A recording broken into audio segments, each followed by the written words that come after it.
The Unemployed Actress, episode 9.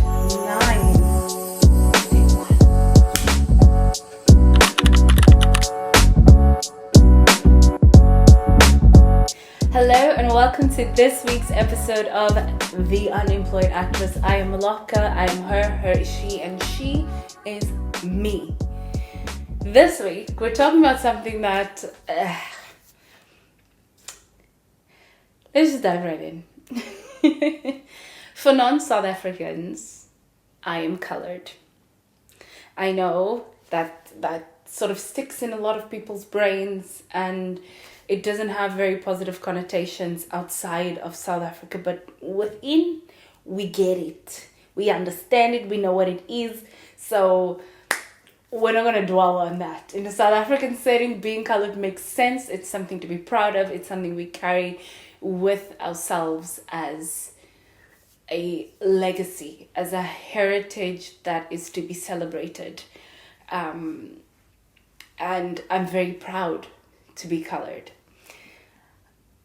Why I start out saying that is because this week I'm talking about being colored in the South African industry.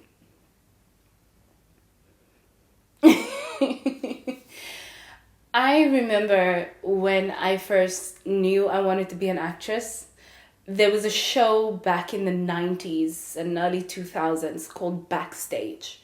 It was South Africa's version of Fame. It was about a creative arts school and the people that went there and their lives and everything. It was set in Joburg. And there was a colored couple on there, and the lady was Charmaine and the guy was Sean. And it was the first time that I'd seen people who looked like me on TV, and who looked like people in my town, who looked like my friends and family. And I was like, oh, wow. Like, firstly, I want to go to a school like that. Thank you very much. But, whoa. And then we got another telenovela, soapy, if you will, that just ran for decades, called Sewende Laan. And there came a larger expansion of a colored cast. And again, it was like, and colored people look different all over South Africa. They sound different. I feel like when you're not a colored person, sometimes it's really hard to pick out colored people. But when you're a colored person, I know my people. You can say that for any culture and race, right? But yeah, there we are. So then I saw Sewende Laan and I was like, oh, I want to do that. And then I got into American television and I watched Grey's Anatomy and Dr. Bailey was there. And then I watched Scandal and How to Get Away with Murder. And it was all these really amazing black women. And I loved seeing them on television, and I loved their characters, and I loved the roles they were playing, and I was like, I want to be an actress. That was what kicked it all off for me, really. And then I moved to Cape Town, of course. I've said everything that I've done, studied acting, and then I went abroad a bit just to enjoy mans. And then I came back and I signed with an agency, and then I started going to auditions, right? The casting world in Cape Town for colored people is... I'm going to be as transparent as I possibly can. The casting world for colored people in Cape Town, I find to be quite a strange one. Because they are looking for people who look and sound like they're from Cape Town. I am not. And as you can tell by the way I sound, I don't sound like I'm from Cape Town either. When I speak Afrikaans, even less so. Like, my Afrikaans teacher in high school was a white woman. An Afrikaans white woman. And that was the same for primary school as well. So my Afrikaans is a white woman. It's a white woman. I don't sound like a colored person. I don't sound like a Cape colored person when I speak Afrikaans. And about the 3 times I've gotten a script for that was Afrikaans, and I read for it, I read in my accent, because it's the only one I have, really. And I didn't book those. And I was talking to a friend of mine. She's in the acting industry, and we were talking about Afrikaans roles and roles for colored women, because we're both colored, and we're like, but we don't book any colored woman roles, like. And she was like, you know what I found? I found that, like, they're looking specifically for the Cape character archetype, the Cape colored. And I'm like, which is funny because these shows are screened all over South Africa. So why are you looking for only Cape colored people, sounding, looking, everything? Diversity, please, or at least accent diversity. But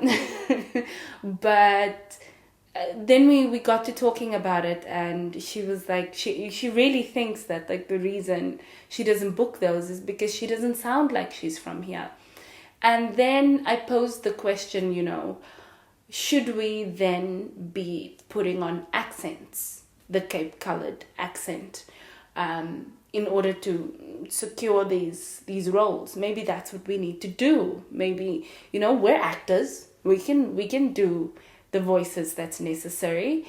And yet somehow that doesn't feel like something I personally want to do. I always feel like I might actually need a dialect coach. Like, I might need a dialect coach if I'm trying to sustain that accent. I might actually need, some training, because I don't have it. I don't naturally have a Cape colored accent. But then there's also, outside of the accent, outside of, the Cape colored representation of a colored person, there's the representation of a African woman, of a black woman, for me, of a Xhosa woman, because I'm in Cape Town. And I don't speak Xhosa. I've tried. I have many Xhosa friends, and I've asked them, like, teach me, please. And everyone's sort of like, Lobcke, it's really hard. It's really hard. We wouldn't even begin to know where to teach you. Don't you want to learn another one? And I'm like, okay, but, like, I kind of want to learn this one, because that's usually what they ask on the casting briefs, right? Can you speak an African language? And in Cape Town, that African language is Xhosa. So that then, going for those roles, I always feel like even then I'm not fit for them, right? I'm not fit to go up for an African woman role, not because it's any different from a colored woman role or anything, but I don't speak the language or have the dialect for that. I remember getting casted in a show and featured extra role, and we were shooting, and I think she was from the production company, or she was from the channel. I think she might have been from the channel. And she came up to me and she'd asked me if I speak an African language. And I was like, no. And she looked at me like, sort of like, what are you doing here? How did you get in? How did we pick you? And I was like, no, I don't. And she was like, okay. And she goes to the director and she says, all the while I'm here, I'm in the middle of my scene. And she says, she only speaks English. And he's like, okay. And yes, now that I think of it, she was from the channel. And she was like, they're not going to like this. So this whole scene is just going to be in English. And I was like, the script is in English. You gave me an English script. Like, my acting resume says I don't speak an African language, so, what is happening here right now? Um, I did the scene anyway, and I did it in English. But then it was sort of this thing of like, I'm not entirely sure where I fit into the market here. When the internationals come, then I fit. Then I've got a place. Then I get the callbacks. Then I book the casting. But I find it very hard to book local work. The industry I'd love to be in, to consistently work in local productions, it just doesn't seem to come my way, because there's a mold you're required to fit, and I don't seem to be fitting this mold. And I've had a conversation with myself so many times to be like, okay, you're going to start learning another language, firstly, an African language, learn that expeditiously, and then maybe accent your Afrikaans more. Accent it, give it the Cape twang that's necessary, right? You're an actress, be versatile. And I'm not gonna lie, this is a conversation I had with myself now in the recent months. It wasn't one that I had before, because before I really kicked and screamed against doing that. I felt like almost like I was betraying myself to have to adjust my accent, or I don't know. I can't tell you what my thought process behind all of that was, and why I was so against that. Now I'm more amenable to it. Now I'm more like, you know what, it makes sense. You're an actor, like, adapt for the role. But it's been really interesting. It's been a really interesting journey of being a colored woman in this industry. I love meeting other colored actresses. I met one of my all-time, like, I watched her on theater. I watched the DVD version of her being on stage, and I loved her. And I got to meet her in person, and I got to meet a few actresses that I'd only ever seen on television. I got to meet them in person in recent months, and we stand in these conversations of being colored women and representing the colored community and what that means, and all of this history we carry with ourselves, just for being colored, what our lives look like, and where we come from, really. I cannot speak enough about being from my small town in the middle of nowhere. Because I love being from there. I love that I come from such a tight-knit, small community. Even though I won't live there again. My life's evolved beyond that. But being from there instills something in you, right? It's the town that built me, really. And being able to say I'm from my town, and then be on television and successfully have done this thing, it's an incredible feeling. I remember going home recently, and the one commercial, the one South African commercial I was in, quite a few people saw it. And being home, we were in conversation with someone I haven't seen since I think I was 16. And he said, oh, and I saw you on TV, and I was just so proud. And I was like, oh my God, really? What? And he was like, I was so proud of you. Like, I'm so proud of you. And I thought I sulk every other day about being an unemployed actress and not having made it yet, and all of these really feeling sorry for myself things. But people saw that commercial and was like, she did it. She went. She beat. Yes. and from our little town. So to be that one bit of representation, that one face in a community that is not heard of, really. Like, that people don't even really know where it is. To be that, oh, it's the most incredible feeling. It's the feeling I run towards every time. It's the motivation I have every single time.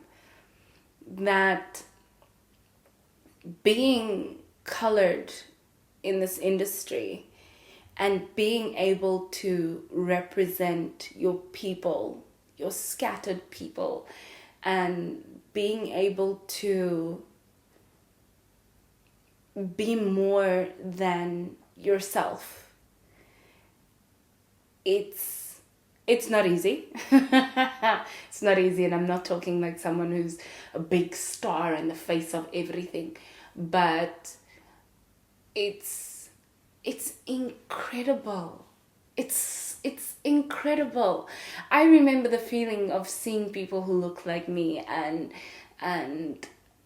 hearing people who sounded like my family, because my family is from the Cape.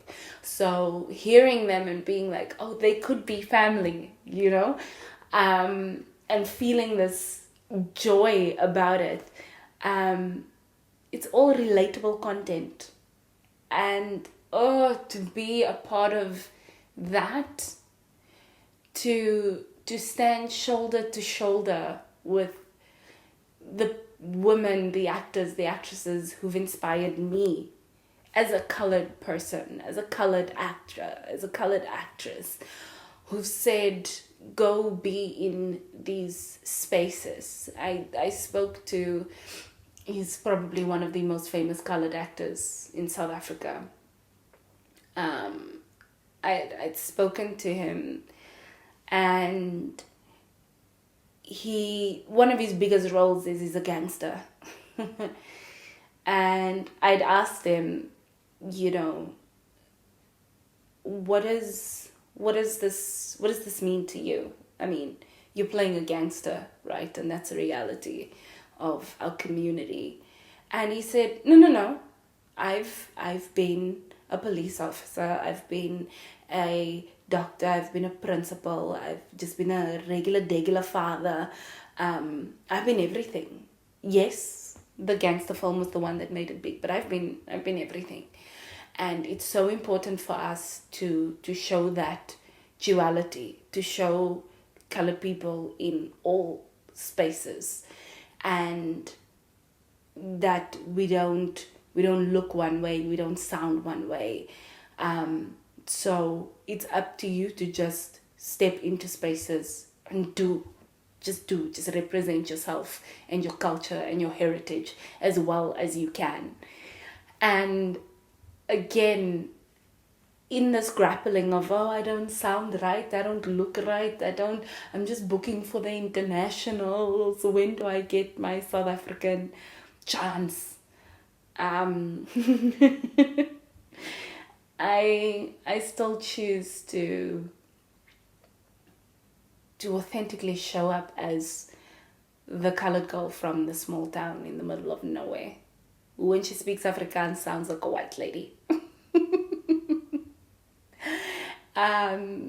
Who doesn't speak any African languages, but I'm so willing to learn. I'm so excited to learn them.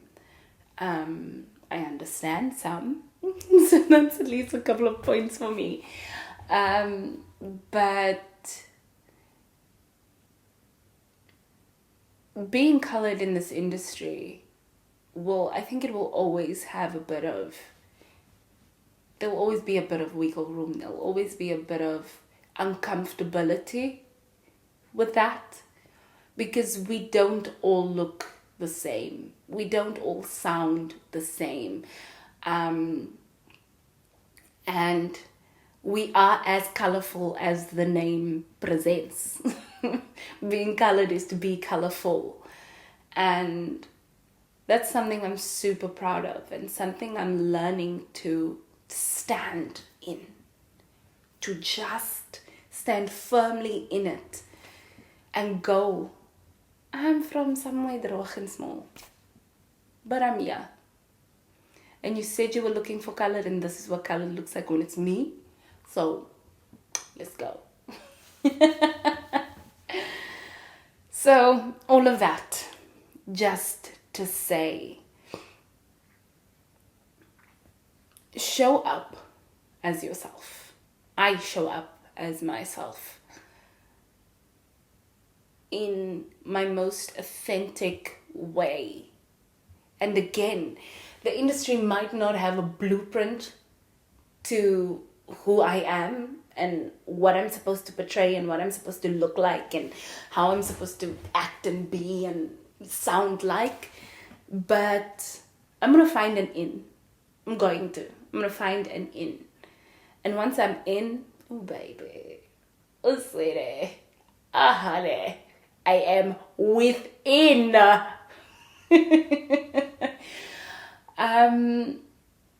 Yeah, so however complicated and a little bit uncomfortable the industry is, for me, in my experience, I'm very excited to just charge at it, to just go at it and see what becomes of me. Thank you so much for watching this week's episode of The Unemployed Actress. I hope you've enjoyed it. I enjoyed talking to you and sharing a bit about who I am, where I'm from, and who I am now. I hope you've enjoyed it. I'm so happy to hear from people who watch The Unemployed Actress and get into discussions with them, because even though it's not their field, it's somehow still relatable content in its own way. So thank you so much for those of you who are watching week on week on week and week. I love you and appreciate you. And for those of you who are new here, like, share, subscribe, do the things, because I'm unemployed as an actress and I'd like to be employed as an actress. So help a sister out. From me to you, that was The Unemployed Actress. Have a good one.